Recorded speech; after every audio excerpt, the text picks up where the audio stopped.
अंधेरा क्यों है अंकल? इसलिए कि कहीं तुम मेरे चेहरे पर शिकस्त की परछाइयां न देख लो।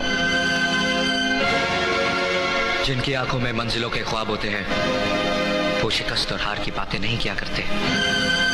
मंजिल के ख्वाब विजय पथ पर चलने वाला वो सिपाही देखता है जिसकी कमर में हथियार होता है, लड़की की कमजोर बाहें नहीं। प्यार के दो बोलों ने तुम्हारे कानों से चीखों की वो गूंज छीन ली जो तुम्हारी रातों की नींदें उड़ा दिया करती थी। तुम ये भूल गए जिसे तुम अपनी आंखों का उजाला समझ रहे हो वो तुम्हारा अपना नहीं। इस काले चश्मे के पीछे किसी मासूम बच्चे के लहू से जलते हुए चिराग हैं। तुम अपना कर्तव्य, बचपन में दिया हुआ वचन सब भूल गए। कुरुक्षेत्र के मैदान में जाने से पहले एक बार फिर तुमने अपना कवच खो दिया है करण।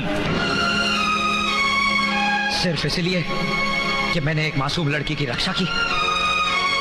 मैंने जिसकी रक्षा की उसकी इज्जत लुटने वाली थी, ठीक उसी तरह जिस तरह हमारे खानदान की खुशियां लुट गई थी। बेशक मेरी अंधेरी आंखों में किसी मासूम के लहू से जलते हुए चिराग है जिस पर मैंने अपने वचन का काला चश्मा चढ़ा रखा है, लेकिन आज भी मेरी आत्मा दर्द और खौफ से डरी हुई और सहमी हुई उन आवाजों से परिचित है। क्या मुझे किसी भी ऐसी आवाज को सुनकर अपने कानों में उंगलियां ठोस लेनी चाहिए? अगर आपकी शिक्षा में अन्याय से लड़ना था तो आपकी शिक्षा का दायरा इतना छोटा क्यों, जहां सिर्फ अपनों की आवाज सुनी जाती है और सिर्फ अपनों के खून का रंग ही पहचाना जाता है। बस करण बस। खुदगर्जी ने मुझे और मेरे विश्वास को अंधा और कमजोर बना दिया था। अच्छा हुआ जो इस कमरे में अंधेरा है, वरना मैं अपनी नजरों से भी गिर जाता।